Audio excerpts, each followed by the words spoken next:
Keep your head up. I want to speak to you today on a matter which is extremely personal, and that matter is persevering through challenges and difficulties. I reflect on my life each day, and I'm so thankful and grateful. I want to speak to some persons who are having challenges and difficulties in life to say, keep your head up. Now, when I went to school, I went to New Providence Primary School in Kingston or St. Andrew and failed common entrance when I was in grade 4. Took it when I was in grade 4 and failed it in grade 5, failed it in grade 6. Went to Papine Secondary at the time, which is now Papine High School. And then left from that and went into a different thing altogether. Now, when I went to Vauxhall High School, which was Vauxhall Secondary at the time, I was unable to read. When they were in grade 8, I was unable to read. Had some challenges, many challenges. I'm going to tell you what those underlying reason were why I was unable to read, but I just could not. My mother tried effortlessly to let me read, and I could not. Now, when I did CXCs, I thought I would have passed math, accounts, principles of business, and I think social studies. English was not my forte, so I did not think I would have actually passed it, but I tried my best. Lo and behold, the results came out and I passed 2 subjects of 6. And I thought I would have gotten a 1 for accounts and 1 for POB, and I did not. I got range 2s. I got a range 3 for typewriting, and I got a range 3 for math. Of course, that was a significant disappointment because I had borrowed money from my uncle to do the CXC exams. When the results came out and I brought the results to my mother said to me, "You're workless and careless. You're a disappointment." And I held my head down. It was one of the most sobering experiences that I've ever had. Little after that, some years after that, my mother moved out, left me alone. I was about 19 years at the time when I was left to fend for myself. Went to stay with a friend and he left.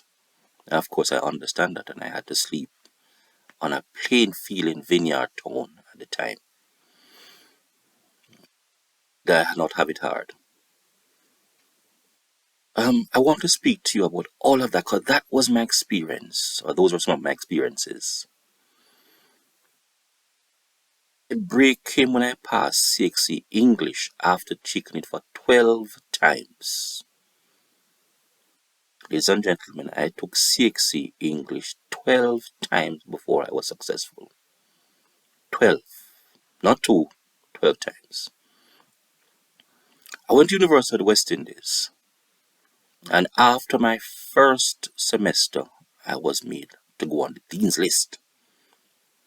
That was for me an accomplishment. And of course, I was doing economics and statistics. For those persons who would know that, those are normally for the bright guys.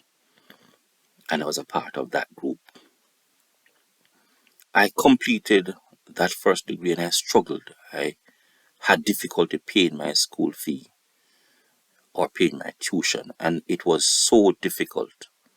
When I completed the first degree, I wanted to do the master's, and I actually told my friends, and they said, "Paul, if you're having it that difficult, why are you wanting to go further?" And I said to them, "This is my only way to make life and change my life, change my future, change my children's future."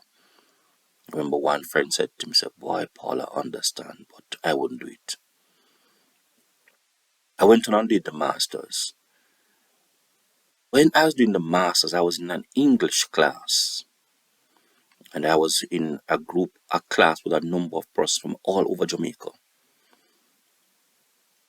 And I came first in an English class, but that was not my greatest accomplishment in that class. My greatest accomplishment came when one day I walked in the class, and in that class I had persons from Campion College, Wolmer's, Kingston College, KC, Calabar, you name them.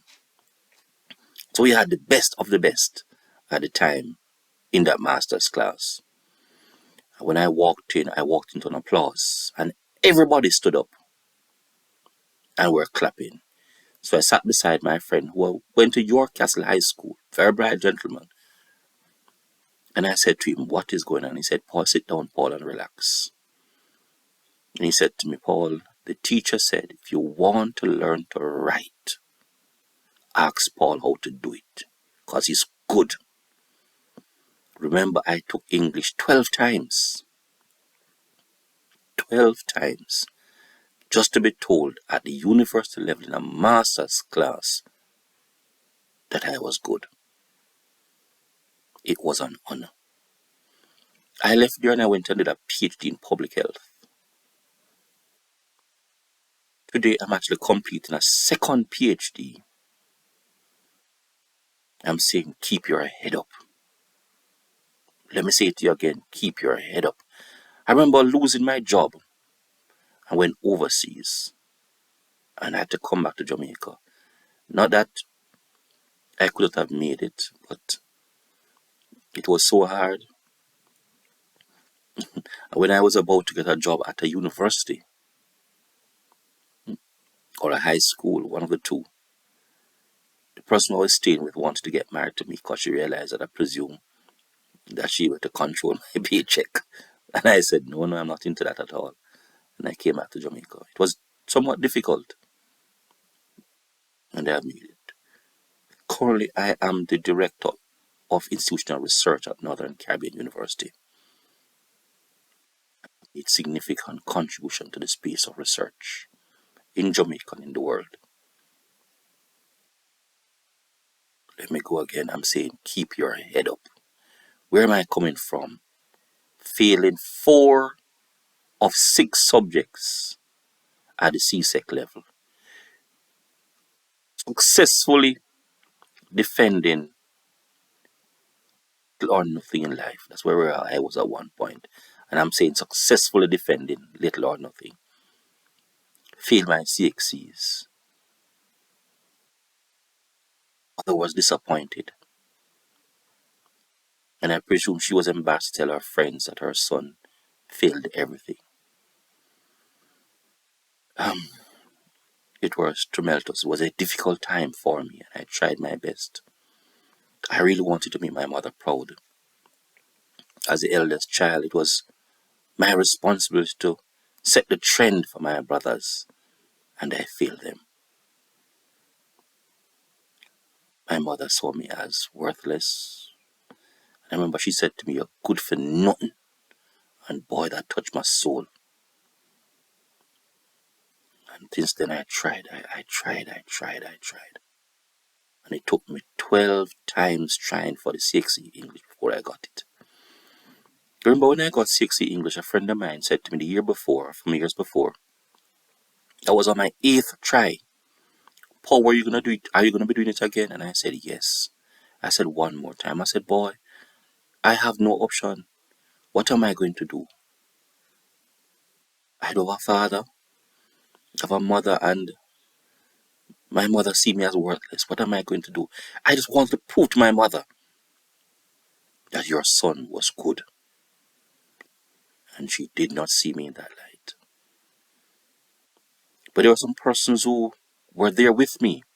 One such person is Mabel Livingston, who was the head of business at Vauxhall Secondary, and later became the guidance counselor, and none other than a math teacher, Miss Myrtle Clark.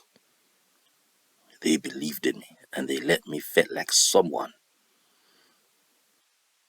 I remember when I was going to be taking the entrance exam, the English entrance exam for University of the West Indies, Miss Mabel Livingston sat me down for days. We went through materials and she gave me books to read.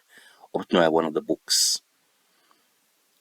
And the day before the exam, she said to me, "Paul, how do you feel?" And I said, "Miss, I'm nervous, because English is not my thing."